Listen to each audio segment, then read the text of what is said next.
میں اصل میں چاہتا تھا کہ 2-4 دن پہلے بات کر دوں، لیکن مجھے سمجھ نہیں آ رہی تھی۔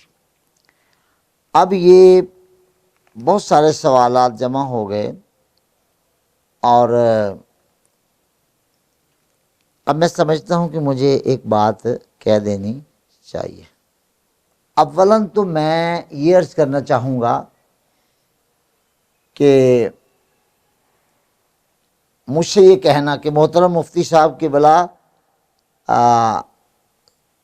السلام علیکم، وعلیکم السلام، حضور مسئلہ ارشاد فرمائیں کہ سیدہ کائنات سلام اللہ علیہ کو خطا کار کہنا یا سمجھنا کیسا ہے؟ مولانا اشرف آصف صاحب نے اس موضوع پر جو باتیں کی ہیں اس پر آپ ان کو کیا نصیحت فرمائیں اور امت کے متفقہ عقیدہ سے آگاہ بھی فرمائیں۔ آپ اکابرین میں سے ہیں، براہ کرم رہنمائی فرمائیں۔ اور ایک اور سوال اسی طرح کے اور بہت سارے ہیں۔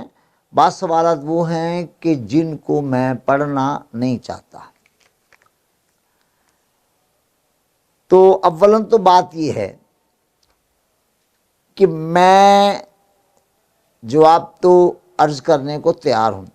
کیا آپ نے کم از کم اپنے طبقہ سے یہ رائے لے لی ہے کہ جب محمد ارشد القادری کوئی رائے دے گا تو اس کو آپ کا اپنا طبقہ وہ مان لے گا؟ چونکہ اس سے پہلے مجھ سے یہ سوال ہوا تھا کہ جی آپ یہ بتائیں کہ اس صدی کا مجدد کون، اور وہ جو کاغذ مجھے دیا گیا تھا اس پر نام لکھے تھے، وہ صیغہ راز میں ہی رہیں گے۔ میں نے ان کو کہا کہ کس نے یہ سوال کیا ہے؟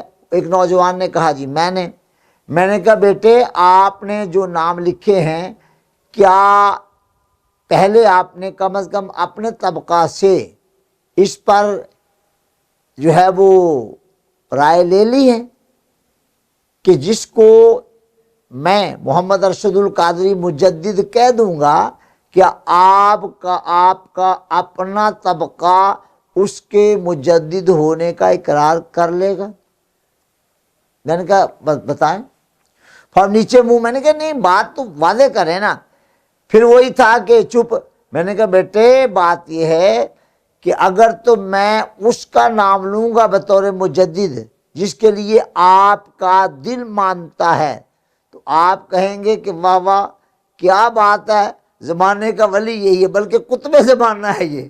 اور اگر میں نے کسی اور کا نام لے دیا جو آپ کے ہاں مجدد نہیں ہے تو آپ کے دل میں میرا جو اب تک وقار ہے وہ بھی جاتا رہے گا۔ لہذا میں اس مسئلہ میں معذور ہوں اور میں کوئی بات نہیں کہتا۔ کون مجدد ہے؟ جو کام کرے گا اللہ تعالیٰ چاہے گا تو سامنے آ جائے گا۔ آج پھر میری پوزیشن وہی ہے۔ اگر تو آپ لوگوں نے کم از کم اپنے طبقہ کو اتنا قائل کر لیا ہے کہ جو رائے، ظاہر رائے تو دیانتداری سے دوں گا، فقیر عرض کر دے گا کیا آپ کا اپنا طبقہ اس سے مان لے گا؟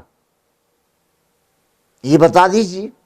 کوئی بات نہیں اور انتظار کر لیتا ہوں۔ آپ یہ بتائیں کہ جن لوگوں نے سوال لکھے، جنہوں نے نہایت گرے ہوئے الفاظ میں سوال لکھے، یعنی سوال میں جس کی بابت سوال کرنا تھا تو وہ اچھے الفاظ استعمال نہیں کیے، ان کو میں نصیحت کرتا ہوں کہ جب کسی سے پوچھنا ہو تو کم از کم الفاظ مہذبانہ استعمال کرنے چاہیے۔ یعنی آپ تو پوچھنا چاہتے ہیں تو جب آپ پوچھنا چاہتے ہیں تو دیانتدار تو بنے نا پہلے۔ یعنی یہ بات دیانتداری کے معیار سے گری ہوئی ہے کہ آپ سوال کر رہے ہیں اور جس سے سوال کر رہے ہیں اس سے آپ یہ بھی سمجھ رہے ہیں کہ یہ بندہ اچھا ہے، اور سوال کرتے وقت آپ کا جس کے بارے میں سوال کر رہے ہیں لب و لہجہ اچھا نہیں ہے۔ I don't like it, I dislike it۔ اور جو آپ نے سوال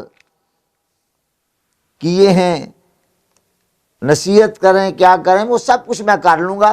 آپ صرف اتنا جو ہے نا، وہ جس طرح آپ نے وہ پیغامات بھیجے ہیں نا، فون کیے ہیں آپ نے انہیں، کہیں بار پہنچا دیا ہمارے احباب تک، آپ یہ رائے لے لیں کہ آپ کا اپنا طبقہ میری بات کو مان لے گا نا، تو پھر میں اپنی رائے کا اظہار کر دوں گا، ورنہ جیسے چل رہا ہے چلتا رہے، میں بھی یہی بیٹھا رہوں گا، اور کیا مجھے کوئی سر میں درد تھوڑا ہوتا ہے کہ میں یہ رائے لیجئے بغیر بات کہوں، اپنے طبقے سے آپ منوا لیں جی، آپ جب بات کریں گے تو انشاءاللہ ہمارا طبقہ مان لے گا، پھر میں اس پر رائے کا اظہار کر دوں گا، ورنہ آپ بھی سن رہے ہیں دیکھ رہے ہیں، میں بھی سب کچھ سن رہا ہوں دیکھ رہا ہوں، اور بس اتنے اس پر کہنا، میں انتظار کروں گا، اور جب آپ مجھے اطلاع آ جائے گی کہ آپ جو اپنی یعنی رائے دیں گے یا جو کچھ بھی کہیں گے اس کو ہمارا طبقہ، اپنے طبقے کی بات کر رہا ہوں میں، آپ کے طبقے میں سے ہی ہوں